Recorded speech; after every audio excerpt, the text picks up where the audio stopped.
कहानी की शुरुआत एक आदमी जैंग से होती है जो एक लेखक है और अलग अलग किस्म की कहानियां लिखता है। जैंग का सपना है कि वो अपनी लिखी कहानियों पर एक फिल्म बनाए, लेकिन एक फिल्म को बनाने के लिए काफी पैसों की जरूरत होती है और फिलहाल जैंग के पास इतने पैसे नहीं है। अगले दिन जैंग उस प्रोड्यूसर से मिलने जाता है जिसके लिए वो काम करता है, लेकिन ऑफिस पहुंचकर देखता है कि प्रोड्यूसर एक दूसरे लेखक की पिटाई कर रहा है क्योंकि उसने समय पर अपनी कहानी पूरी नहीं की थी। यह देखकर जैंग काफी घबरा जाता है क्योंकि उसकी कहानी भी अधूरी है। इसके पहले कि प्रोड्यूसर उस पर गुस्सा उतारे, जैंग अपनी गलती स्वीकार कर लेता है और कहानी को पूरा करने के लिए 1 महीने का समय मांगता है, लेकिन प्रोड्यूसर उसे केवल 4 दिन का समय देता है और चेतावनी देता है कि अगर इन 4 दिनों में कहानी पूरी नहीं की तो उसे सारे पैसे वापस करने हों। भारी मन से जैंग घर लौटता, लेकिन कई पन्ने फाड़ने के बावजूद भी वो कुछ अच्छा नहीं लिख पाता है। थक कर वो काम से उकता जाता है और दिमाग को ठंडा करने के लिए बियर पीने लगता है। तभी उसकी नजर एक बॉक्स पर पड़ती है जो उसके दादा ने मरने से पहले छोड़ा था। बॉक्स के अंदर से एक पत्र मिलता है जो दादा ने उसे लिखा था। बहुत शराब पीने के कारण जैंग पत्र पढ़ते पढ़ते सो जाता है। सपने में वो अपने दादा को देखता है जो उसे खुफिया खजाने का पता बताते हैं। वे कहते हैं कि उनके पुश्तैनी घर के नीचे करोड़ों का सोना दबा हुआ है, लेकिन वो उसे निकाल नहीं पाए क्योंकि सरकार ने उस घर को तोड़कर वहां एक जेल बना दी थी। जैंग की नींद खुलती है और उसे बॉक्स में अपने पुराने घर का नक्शा और सोने का एक बिस्किट मिलता है। जब वो इस नक्शे को जेल के नक्शे से मिलाता है तो दोनों नक्शे बिल्कुल एक जैसे लगते हैं। जैंग फैसला करता है कि वो जेल के अंदर जाकर अपना पुश्तैनी सोना लेकर आएगा। खुद को गिरफ्तार करवाने के लिए वो अपने पड़ोसी का लैपटॉप चुराकर उसे नीचे फेंक देता है। इस अनोखी गलती के लिए उसे गिरफ्तार कर लिया जाता है और जेल में डाल दिया जाता है। जेल में पहुंचकर वह देखता है कि कई कैदी एक नामो कैदी क्रैब का जन्मदिन मना रहे हैं। थोड़ी देर बाद क्रैब जैंग से मिलने आया और उसे बताया कि पहले उसका भी एक दोस्त हुआ करता जिसका नाम जैंग था, इसलिए क्रैब ने इस नए जैंग को भी अपना दोस्त मान लिया और जेल में उसकी सुरक्षा करने का वादा किया। फिर जैंग जेल के अंदर बरगद के पेड़ के पास गया क्योंकि नक्शे के अनुसार इस पेड़ के पास एक कुआं था। तभी अंकल ली नाम का एक और कैदी जैंग के पास आया और बताया कि जेल के अंदर 2 गैंग्स है और यहाँ आने वाले हर कैदी को किसी एक गैंग में शामिल होना पड़ता है। पहली गैंग क्रैब की थी जो अपने साथियों की सुरक्षा और जेल में शांति बनाए रखते थे, जबकि दूसरी गैंग टाइगर की थी जिसे ब्रदर टाइगर के नाम से जाना जाता था। अंकल ली ने जैंग को सलाह दी कि एक बार वार्डन से भिड़ जाना ठीक है, लेकिन टाइगर और उसके साथियों से दूर रहना। अभी वो अपनी बात पूरी भी नहीं कर पाया था कि टाइगर के लोग वहां पहुंच गए और सभी नए कैदियों को पकड़कर टाइगर के पास ले गए। टाइगर के लोगों ने इन कैदियों पर गैंग में शामिल होने का दबाव और जो इनकार करते उनकी अच्छी खासी खातिरदारी की गई। जैंग के पास कोई दूसरा रास्ता नहीं था, इसलिए उसने उस कैदी की बातों को याद करते हुए गैंग में शामिल होने का फैसला किया। लेकिन गैंग में शामिल होने के लिए एक शर्त थी, सभी कैदियों को टाइगर की थूकी हुई चाय पीनी थी। मजबूरी में सभी कैदियों ने वह चाय पी, लेकिन जैसे ही जैंग की बारी आई, क्रैब और उसके साथी समय पर पहुंच गए और उसे इस अपमान से बचा लिया। क्रैब ने टाइगर से कहा कि जैंग मेरे साथ मेरे कमरे में रहता है, इसलिए वह मेरी गैंग का हिस्सा है, तुम उसके साथ जबरदस्ती नहीं कर सकते। यह सुनकर टाइगर गुस्से से तिलमिला गया और उसने कसम खाई कि वो जैंग की जिंदगी नर्क बना देगा। उसी वो शाम जब जैंग अपना नाश्ता कर रहा था, तभी टाइगर उसके पास आया और उसके खाने में कॉकरोच डालकर उसे खाने के लिए कहा, लेकिन मौजूद क्रैब ने यह सब देख लिया और दोनों ग्रुप्स के बीच झगड़ा शुरू हो गया। सफाई करते हुए उसने उस पुराने कुएं को खोजने की कोशिश की जिसमें सोना छुपा हुआ था, लेकिन उसे कुछ नहीं मिला। फिर वह लाइब्रेरी गया जहां उसे पता चला कि कुछ महीनों पहले इस जेल को दोबारा बनाया गया था और नया नक्शा फाइल रूम में मिलेगा। जब वह इन बातों के बारे में सोच रहा था, तभी टाइगर और उसके साथियों ने उस पर हमला कर दिया। उस शाम क्रैब टाइगर से मिलने गया और जैंग के बारे में पूछा क्योंकि जैंग ड्यूटी खत्म होने के बाद भी अपने कमरे में नहीं लौटा था।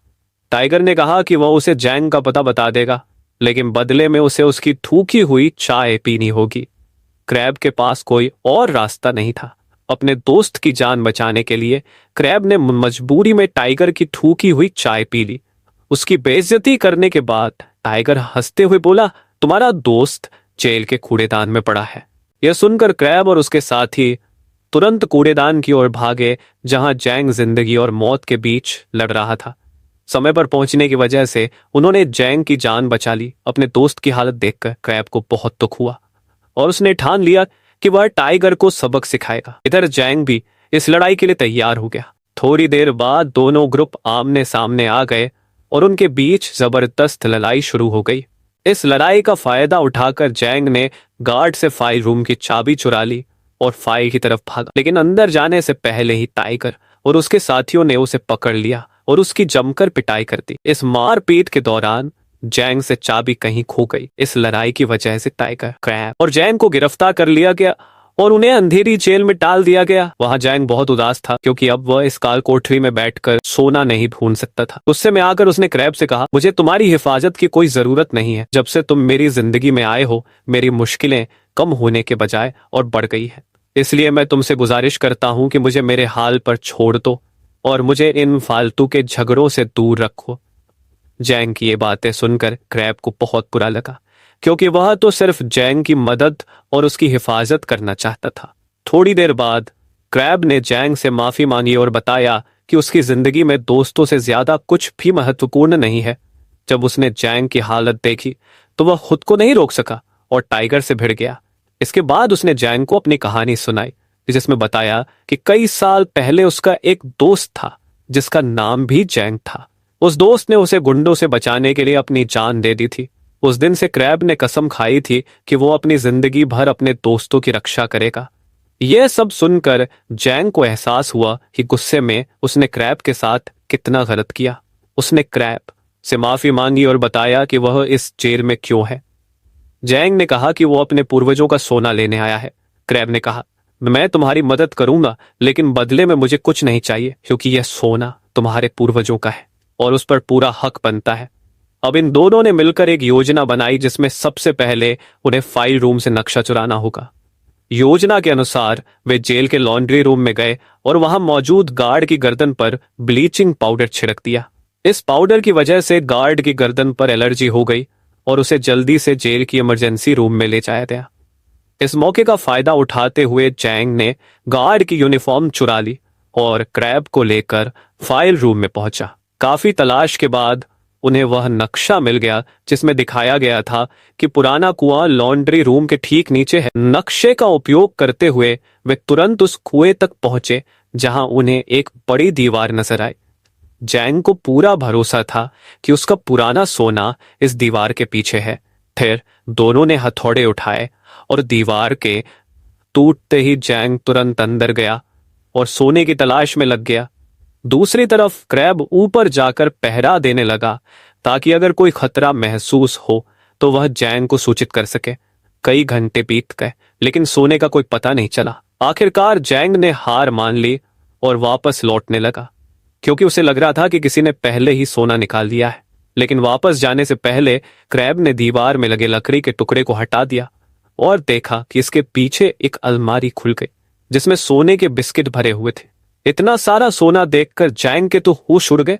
उसने सोने का कुछ हिस्सा क्रैब को देने की कोशिश की लेकिन क्रैब ने इनकार कर दिया और कहा, यह सोना तुम्हारे पूर्वजों का है और यह केवल तुम्हारा है। इसके बाद दोनों सारा सोना लेकर ऊपर गए और इसे जेल से बाहर ले जाने की योजना बनाने लगे। थोड़ी योजना बनाने के बाद उन्होंने तय किया कि वे सोना कपड़े उठाने वाली मशीन में छुपाएंगे जो इस महीने की 22 तारीख को जेल से बाहर जाएगी। जैंग भी 22 तारीख को जेल से छूटेगा लेकिन तब तक काफी समय था और उन्हें सोना बाकी लोगों से छुपाना था। इसलिए जैंग ने सोने को तेजाब की बाल्टी में डाल दिया क्योंकि तेजाब कितना भी खतरनाक हो सोने को नुकसान नहीं पहुंचा सकता। अपने पुश्तैनी सोने को पाकर जैंग काफी खुश था क्योंकि अब वह अपना सारा कर्ज चुका सकता था और अपनी पसंदीदा कहानियों पर फिल्में बना सकता था। अगली सुबह टाइगर ने दोनों पर हमला कर दिया और एक जबरदस्त लड़ाई शुरू हो गई। इस झगड़े के बीच सारा सोना टाइगर के हाथ लग गया जिसे जैंग ने तेजाब की बाल्टियों में छुपा रखा था। लड़ाई की आवाज सुनकर जेल के गार्ड भी उस कमरे में पहुंच गए लेकिन इससे पहले कि वे तीनों पकड़े जाएं, उन्होंने सोना फिर से छुपा दिया। गार्ड से पूछे जाने पर टाइगर ने बताया कि काम करते वक्त जैंग का पैर फिसल गया था और वो जैंग की मदद कर रहा था। पकड़े जाने के डर से जैंग ने भी इस बात को स्वीकार कर लिया, जिससे क्रैब को बहुत बुरा लगा और उसे एहसास हुआ कि जैंग के लिए सोना सबसे महत्वपूर्ण है। यह समझकर क्रैब ने मन ही मन जैंग से दोस्ती तोड़ दी। उस शाम क्रैब को खबर मिली कि उसकी बेटी बहुत बीमार है और उसे आईसीयू में भर्ती किया गया है। यह सुनकर क्रैब जैंग के पास गया और उसके प्लान में शामिल होने की इच्छा जताई। असल में क्रैब को खजाने में कोई हिस्सा नहीं चाहिए था, वो बस जेल से बाहर निकलकर अपनी बेटी से मिलना चाहता। शुरुआत में टाइगर ने क्रैब के साथ काम करने से मना कर दिया, लेकिन जैंग ने उसे मना लिया और तीनों ने भागने की योजना बताई। उन्होंने तय किया कि जेल की एनिवर्सरी पार्टी के 3 हफ्ते बाद वे सुरंग के रास्ते समुद्र में कूदकर भाग जाएंगे। लेकिन पार्टी में 3 हफ्ते का समय बाकी था और जैंग अगले हफ्ते जेल से छूटने वाला था। अपनी सजा बढ़ाने के लिए टाइगर और क्रैब के साथ मिलकर जैंग ने एक झगड़ा खड़ा कर दिया और जेल के अंदर हंगामा मचा दिया। योजना के अनुसार गार्ड्स ने लड़ाई को रोका और तीनों को सेल में बंद कर दिया। समय बीतते ही एनिवर्सरी पार्टी का दिन आ गया। पार्टी के दौरान टाइगर, क्रैब और जैंग ने सभी बलून्स में प्रोपेन गैस भर दी ताकि धमाका कर गार्ड्स का ध्यान भटकाया जा सके और भगदड़ का फायदा उठाकर सुरंग तक पहुंचा जा सके। जब वार्डन अपनी स्पीच दे रहा था तब क्रैब ने बलून्स में धमाका कर दिया, जिससे जेल के परिसर में अफराद फरी मच गई। इस मौके का फायदा उठाकर तीनों सुरंग में घुस गए और धीरे धीरे आगे बढ़ने लगे। लेकिन इस दौरान एक मेटल के टुकड़े ने जैंग के पैर को चोट पहुंचा दी और उसके पैर से काफी खून बहने लगा। यह देखकर क्रैब ने उस चोट को एक प्लास्टिक से बांध दिया और वे सभी बिना रुके आगे बढ़ते रहे। आखिरकार उनकी मेहनत रंग लाई और वे सुरंग के आखिरी छोर तक पहुंच गए। वहां उन्हें एक बड़ी दीवार नजर आई, जिसके दूसरी तरफ एक विशाल समुद्र था। इस बीच गार्ड्स को भी पता चल गया कि 3 कैदी जेल से गायब है और उन्होंने इन्हें ढूंढना शुरू कर दिया। दूसरी ओर इन तीनों ने अपने बनाए बम से उस बड़े गेट को उड़ा दिया, जिसके दूसरी ओर समुद्र था। सुरंग के ठीक नीचे एक नाव पहले से उनका इंतजार कर रही थी और उन्हें रस्सी के सहारे नीचे उतरना था। लेकिन फिर टाइगर ने अपनी असली चाल चल दी और अपनी शर्ट से एक चाकू निकाल लिया। असल में वह इन दोनों को मारकर उनका सोना भी लेना चाहता था। उसने क्रैब पर हमला कर दिया, लेकिन अंतिम पल में जैंग बीच में आ गया और उनके बीच एक जोरदार लड़ाई शुरू हो गई। यहाँ टाइगर क्रैब पर भारी पड़ रहा था और उसे किसी भी पल मार सकता था। ये देखकर जैंग ने कहा कि तुम सारा सोना ले लो, लेकिन क्रैब की जान बख्श दो। लेकिन टाइगर को इन बातों से कोई फर्क नहीं पड़ा और उसने क्रैब को समुद्र में धकेल दिया। लेकिन सौभाग्य से क्रैब ने एक रस्सी पकड़ ली, जिसका दूसरा सिरा जैंग के हाथ में था। टाइगर को इन दोनों की हालत देखकर मजा आ रहा था, लेकिन तभी क्रैब ने मौका देखकर टाइगर को नीचे खींच लिया। इस तरह टाइगर और सारा सोना पानी में गिर गया।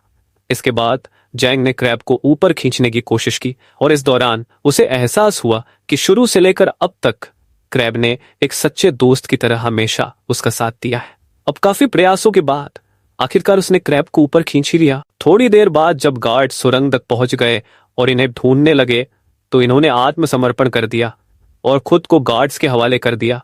कुछ दिनों बाद क्रैब को सूचना मिली कि उसकी बेटी की सर्जरी सफल रही है और उसकी जान बच गई है।